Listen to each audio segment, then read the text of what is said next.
विद्यार्थियों, विद्या अभ्यास से प्राप्त होती है। सुशीलता से कुल का बड़प्पन रहता है। श्रेष्ठता की पहचान गुणों से होती है और क्रोध की पहचान आंखों से होती है। आज की इस वीडियो में हम कक्षा 10वीं के 5th चैप्टर समांतर श्रेणियां एक्सरसाइज 5.1 को स्टडी करेंगे। प्यारे बच्चों, एक्सरसाइज में हम कुछ शब्दों को बार बार सुनेंगे। उनकी परिभाषाएं मैं पहले आपको स्पष्ट कर देता हूं। हमारे पास एक शब्द सुनाई देगा, श्रेणी। श्रेणी क्या होता है? संख्याओं का ऐसा समूह जो किन्हीं निश्चित नियमों का पालन करते हुए लिखा जाता है, श्रेणी कहलाता है। इसको हम इंग्लिश में सीक्वेंस ऐसा बोलते हैं। दूसरा श्रेणी, प्रोग्रेशन। ये क्या होता है? ऐसी श्रेणी जो एक निश्चित प्रारूप का पालन करती है, श्रेणी कहलाती है। जैसे प्रकृति में भी हम काफी सारी चीजें देखते हैं जो एक निश्चित पैटर्न को फॉलो करती हैं। जैसे हम मधुमक्खी के छत्ते को देखते हैं, उसमें जो छिद्र होते हैं वो एक निश्चित प्रारूप में होते हैं। भुट्टे के दाने एक निश्चित प्रारूप में होते हैं। सूरजमुखी के फूल की पंखुड़ियां वो क्या होती हैं? एक निश्चित प्रारूप में होती हैं। इसी प्रकार से दैनिक जीवन में काफी सारे हम एग्जाम्पल्स देखते हैं। जैसे मैं कहता हूं, कोई व्यक्ति एक नौकरी ज्वाइन करता है। मान लीजिए स्टार्टिंग में उसका वेतन 10,000 रुपये है और हर वर्ष उसके वेतन में 1,000 रुपये वृद्धि होती जाती है।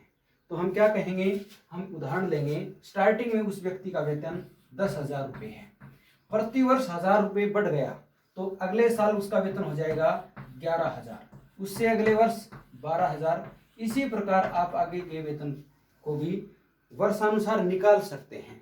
तो यह एक श्रेणी बन गई। हम देखते हैं जैसे सीढ़ी होती है।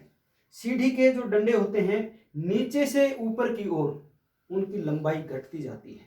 मान लीजिए सीढ़ी से के नीचे से ऊपर की ओर घटते हुए डंडों की लंबाई 2 सेंटीमीटर है, उनके मध्य की लंबाई 2 सेंटीमीटर घट रही है। नीचे वाला जो सिरा है वो 45 सेंटीमीटर है, तो उससे ऊपर वाला कितना हो जाएगा? 2 सेंटीमीटर कम हो रहा है तो 43 हो जाएगा। उससे ऊपर वाला 41। इस प्रकार से हम अंतिम डंडे तक की लंबाई निकाल सकते हैं। तो ये क्या है? श्रेणी है। और भी इसके कई रूप हैं। जैसे हम 11th क्लास के अंदर उनको पढ़ेंगे। यहां पर हम समांतर श्रेणी पढ़ेंगे, तो इसलिए अंतर यहां पर मैं आपको फोकस कर रहा हूं। हम 11th क्लास में और भी कई प्रकार की श्रेणियां पढ़ेंगे। जैसे मैं एक आपको क्रम लिखता हूं, एक पैटर्न लिखता हूं, 2, 4, 8, 16 एंड सो ऑन।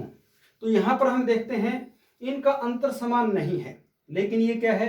2, 2 दूनी 4, 4 दूनी 8, 8 दूनी 16। इस प्रकार से ये बढ़ रहा है। यहां पर इनका रेशियो है 2, उससे ये बढ़ रहा है। इसको मैं कह सकता हूं ये 2 की पावर 1 है, ये 2 की पावर 2 है, ये 2 की पावर 3, ये 2 की पावर 4। आगे इसी प्रकार से हम चलते जाएंगे। फिर हम जो हमारा टॉपिक भी है समांतर श्रेणियां, तो समांतर श्रेणी हम इसको अर्थमेटिक प्रोग्रेशन एपी ये कहेंगे। तो क्या होता है?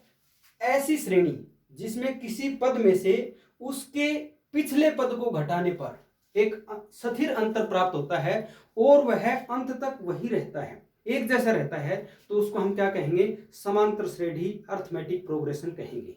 जैसे हम यहां लेते हैं, ये 10,000 है, 11,000, 12,000। 11,000 में से 10,000 घटाएंगे, कितना आएगा? 1,000। 12,000 में से 11,000 घटाएंगे, 1,000। इससे अगला पद 13,000 में से 12,000 घटाएंगे, 1,000। ये हर बार 1000 ही आता जाएगा, कहीं कम ज्यादा नहीं होगा। ये अंतर स्थिर है, तो ये एक एपी है, एक समांतर श्रेणी है।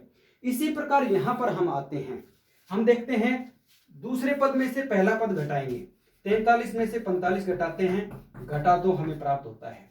अगले पद में से इसके पिछले पद को 43 को घटाते हैं, 41 में से 43 घटाया, घटा 2। इसी प्रकार उससे अगला पद जो कि 39 होगा, उसमें से 41 को घटाएंगे तो घटा 2। इस प्रकार ये आता जाएगा। ये अंतर स्थिर है, कभी नहीं बदलने वाला है, तो इसको हम समांतर श्रेणी ये कहेंगे। अब हम अपनी एक्सरसाइज में जाकर के और इसको व्यापक रूप में समझने का प्रयास करेंगे।